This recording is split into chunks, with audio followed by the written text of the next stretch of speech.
Hey everyone, Rick from Rick's RC and More. I'm going to continue on with the bearing upgrade on the Grand Hauler here.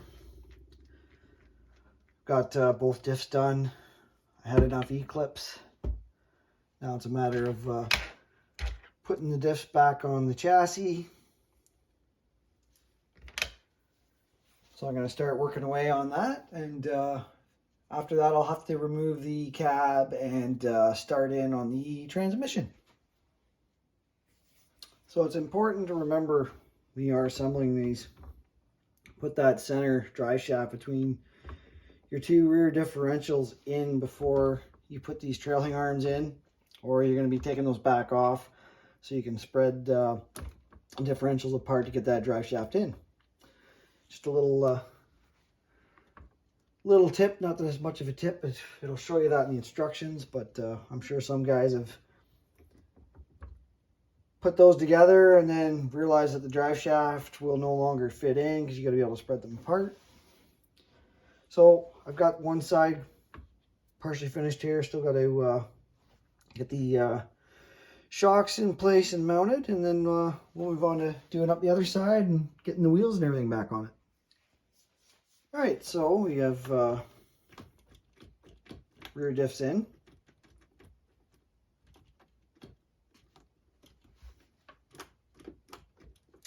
One thing I did just realize, I did not put in the main drive shaft. Now the transmission has to come out anyway, so, but if you were building this and you already had the transmission in, you do have to loosen off something, I'm sure, to get this guy up in place. Yes, definitely. So, but luckily I have to disassemble the transmission to continue putting some bearings in. I'll throw the wheels on it, and I'll have to start taking the cab off to remove the transmission. Alright, so got the wheels all back on, the fenders, all that stuff. Just not the drive shaft, because like I said, I got to take the transmission out anyway, but does that ever roll nice and smooth? If you're going to buy one of these kits, just, even if you plan on not using it much or having it as kind of a shelf queen, just get the bearing kit. It's just easier that way. That way you can install it while you're building it and you're not ripping the truck back apart again. Here, let's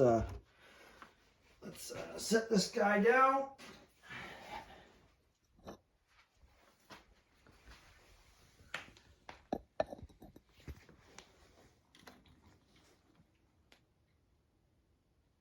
That was just a slight little push on it. Nice and quiet. Rolls nice and smooth.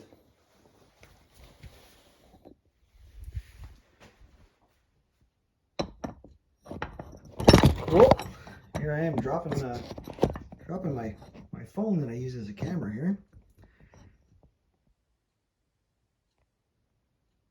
All right. Technical difficulties. So next is going to be removing the cab and removing the transmission, and I'm going to continue on here. So I changed up the venue here, just some natural light up here and see everything better. There's some really tiny E-clips for this part. You can see how small that is.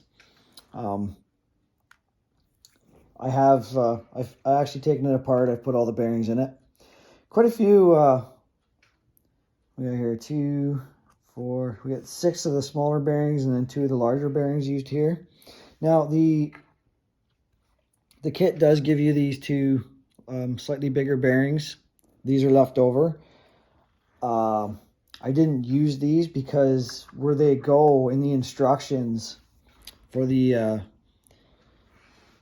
Grand Hauler, or imagine any of these transmissions, it actually tells you to cement in the bushings, and it says do not replace with ball bearings, and that's on your main right in here, this guy here, where it when it slides back and forth between these gears, for some reason they don't want you to put a ball bearings in there. They just want the bushings, and they're actually cemented into the plastic. So I can actually show you. We can get this to focus. And of course, it's not going to focus, but yeah, right here it shows you cementing those in. It says instant cement, and then down here it says do not replace with ball bearings. So that's where these here would go. These two here, they go into one of the gears down here, so obviously you can replace that with ball bearings. But so anyway, now I just got to put the output shaft coupler here back on for the drive shaft, and this little E-clip's got to snap on to the shift rod. Then I'll have to put the cover back on the transmission.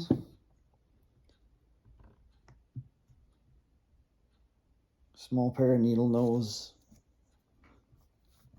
Great for these E-clips.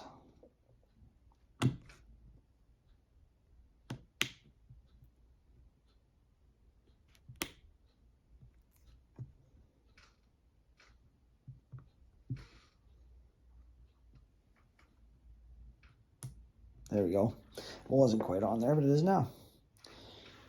So yeah, there's the transmission, and here's your shift fork. Shift forks going through the different gears, which is hooked up to your servo via this ball end here in the front part of the shaft. And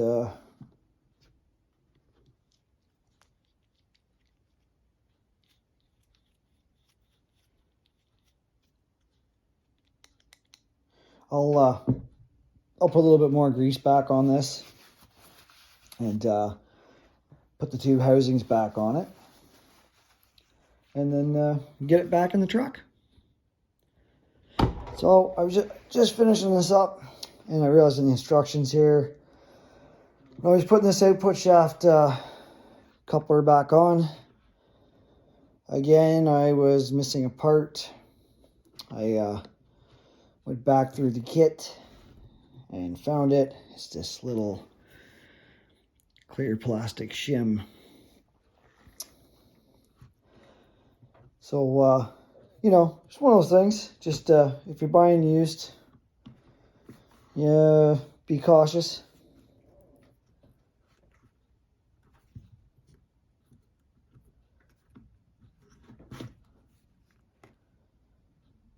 So this little guy has to slip in here first. Clean that up.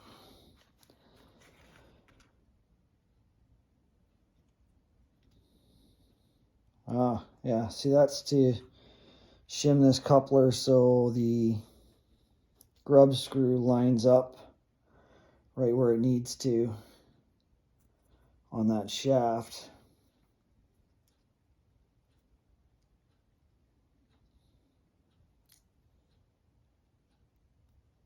I was just kind of guesstimating the distance.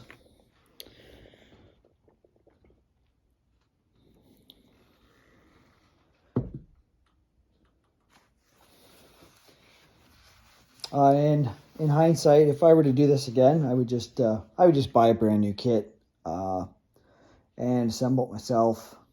That's the I didn't notice that actually, because I've had this transmission apart before. I was just seeing one of my older videos where this stuff just, it wasn't put together right. It was shifting. It was kind of shifting hard. So now it's so I had to redo all this whole linkage, and I probably never took that off, so I didn't notice at that point that that little shim was missing. It's in there now, so we're good to go. I can put some more grease on this and put the motor covers back on it. Or the motor and transmission cover. All right, so Got the cover back on. These are all of the bushings that come out. Whoop. I'm always dropping stuff. These are all the bushings that come out of that transmission alone. So, except for the two that they tell you not to replace with bearings that are cemented in. And yeah, there was extra bearings left over. There was the two larger guys that they tell you not to cement in, and I have some extra bearings that I just put in here, but I think there was 4 bearings left over. So that was probably replacements for the 2 I didn't replace that came with the kit in the rear diffs. Fast Eddy bearings must give you those bearings for replacements, regardless of them being needed or not, which is good. It's good that you get those. You know, if you wore your bushings out, chances are those bearings would have a little bit of wear on them. So if you were to put the bearing kit in here and replace it all, you would have those replacement bearings and you'd be good to go. So I'm going to get this transmission back in, and we'll have to try it out. All right, transmission's back in, everything's hooked up. It's a moment of truth here.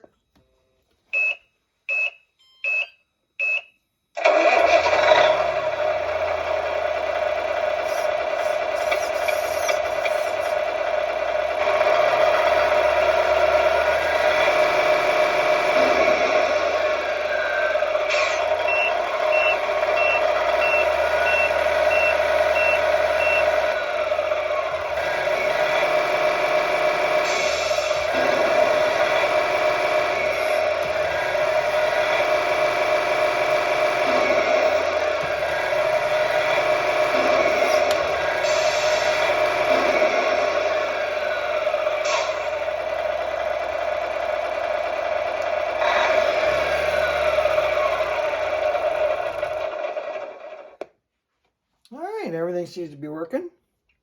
I'm just going to put the body back on. Future project, I am going to be relocating the speaker so I can get the driver and everything back in the cab. For now, I'm just going to leave it the way it is. That'll be another project down the road. So that kind of wraps this video up. This is the second part, obviously, of the bearing upgrade on this guy. I'll have to try it out. Even with the wheels up in the air there, just everything seems so much smoother. Even just spinning these with the drive shaft and everything intact, it's still, everything feels a lot smoother. I'm sure it's gonna wheel along a lot nicer. So until the next video, everybody get out and enjoy your RCs.